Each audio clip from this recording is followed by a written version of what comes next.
मैं देवेंद्र कुमार, जाति मुक्त भारत, दिल्ली से आज मैं भोपाल आया हूँ। भोपाल में बहुत से लोग हैं जिन्होंने इच्छा जाहिर की कि मैं आऊँ, उनके बीच में बातचीत करूँ और बाबा साहब के बारे में या बाबा साहब का जो लिटरेचर है, बाबा साहब का जो विचार है, वो घर घर तक पहुँचाने के लिए। जैसा कि मैं जिस भी घर में घुसता हूँ तो वहाँ जैसे ही देखता हूँ तो वहाँ पे मूर्तियाँ दिखाई पड़ती हैं, बहुत सारी मूर्तियाँ अनगिनत। अभी एक के घर में गया था, मैं नाम नहीं लूँगा, बिल्कुल घर ना घर होकर वो शॉपिंग मॉल था। इतनी मूर्तियाँ मैं देखकर दंग रह गया। लेकिन बाबा साहब की एक भी मूर्ति नहीं मिली।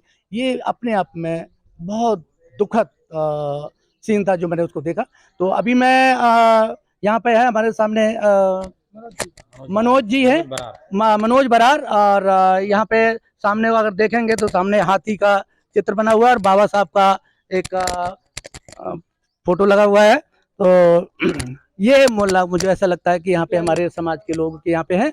तो मैं मनोज कुमार जी से कहूँगा कि बाबा साहब के बारे में बताएं। और हमने उनको बताया जाति मुक्त भारत के बारे में, तो लोगों को लगता है कि जाति मुक्त भारत क्या है। भाई अनुच्छेद 15 पढ़े तो वहाँ पे पहले ही कह दिया गया है कि जाति, लिंग, भेद सभी बराबर कर दिया गया है। कोई उसमें ऊंच नीच की भावना नहीं है। अनुच्छेद 17 में कहा कि भाई छुआछूत समाप्त किया जाता है। कोई छोटा छोटा बड़ा ऊंचा नीचा नहीं है। जाति के लोग जो जो कहते हैं कि यार वो छोटी जाति है, बड़ी जाति है, तो ये भी मैं उनको इंची टेप से मैं कहता हूँ, भैया इंची टेप से नाप कर बताओ कौन कितनी बड़ी जाति है। अगर नाप सकते हो या जाति को तौल कर बता सकते हो या ब्लड द्वारा टेस्ट कर सकते हो, तब मैं मानूं कि भाई आपकी जाति बड़ी है छोटी है। ये नहीं है। तो ये मुझे लगता है ये जाति का मकड़ जाल है, ये बेईमानी है और इस जाति मकड़ जाल से हमें बहुत जल्दी बाहर आ जाना चाहिए। मैं अभी मनोज कुमार जी से इस विचार में कहूँगा कि भाई अपने विचार व्यक्त करें, बाबा साहब के बारे में बताएं और जाति की जो मकड़ जाल है उसको कैसे तोड़ पाए। जी मनोज कुमार जी। जैसा कि आपने बताया, अलग अलग आर्टिकल्स के माध्यम से आपने बताया कि हमें जो जो संविधान में अधिकार दिए हैं, वो अधिकार से हमारे लोग अभी तक वंचित हैं। क्यों वंचित हैं? क्योंकि शिक्षा का अभाव है। आप जिस क्षेत्र पे खड़े हैं, यहाँ की अधिकांश 70% जनसंख्या अनुसूचित जाति से निवास करती है, लेकिन यहाँ के लोगों को बाबा साहब के बारे में मालूम ही नहीं है। मैं कई लोगों के मुंह से सुनता हूँ तो लोग ये बोलते हैं बाबा साहब सिर्फ मराठियों के भगवान हैं।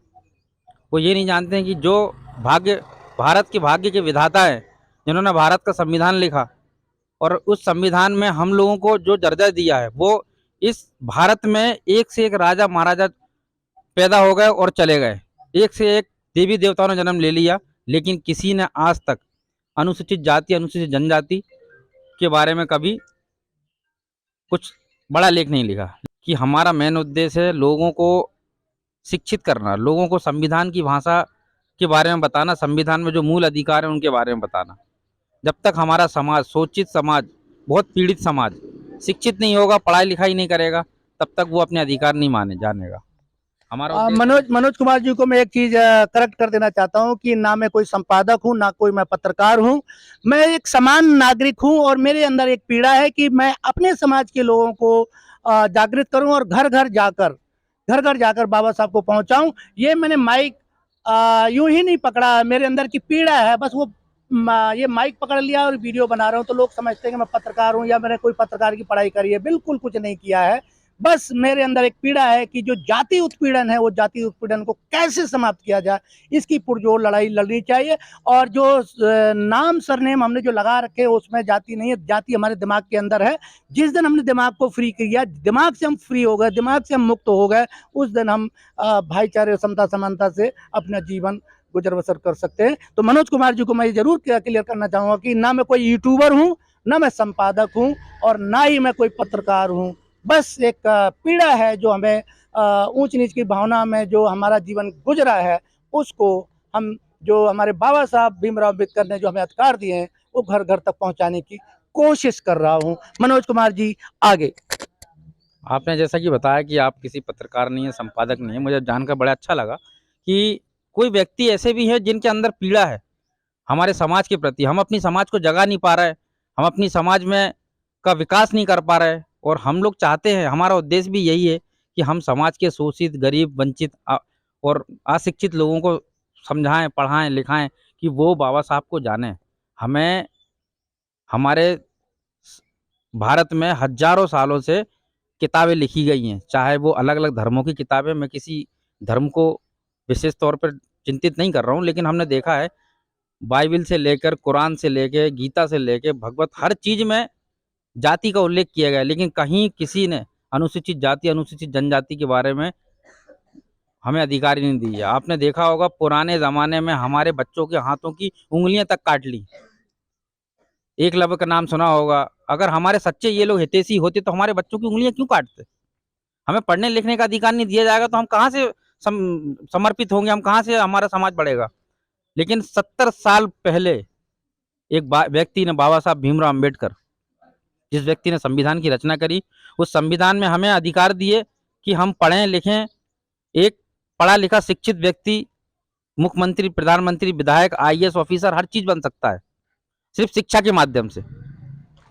तो मनोज कुमार जी बताना चाहते हैं कि बाबा साहब ने जो हमें अधिकार दिए हैं, न सिर्फ उन्होंने शेड्यूल कास्ट या शेड्यूल ट्राइब या ओबीसी समाज को दिए, बल्कि उन्होंने सर्व समाज को, सवर्ण को भी उन्होंने अधिकार दिए और खासकर महिलाओं को अधिकार दिए हैं। जो आज महिलाएं पाखंडवाद में धसी हुई हैं, व्रतों में लगी हुई हैं और दुनिया की कहानियां पढ़ लेती है, लेकिन बाबा साहब की किताब पढ़ने के लिए उनके पास फुर्सत नहीं है, जानने का नहीं है। तो सबसे ज़्यादा अगर काम किया तो महिलाओं के विकास के लिए, महिलाओं को शिक्षा दिलाने के लिए, महिलाओं का जीवन सुधारने के लिए काम किया है। एक समय था जब हिंदू समाज में भी 2-2 शादियां लोग कर लेते थे तो पहली महिला की जिंदगी नर्क बन जाती थी, लेकिन बाबा साहब ने ऐसा विधान किया कि अब व्यक्ति एक समय में एक ही शादी कर सकता है।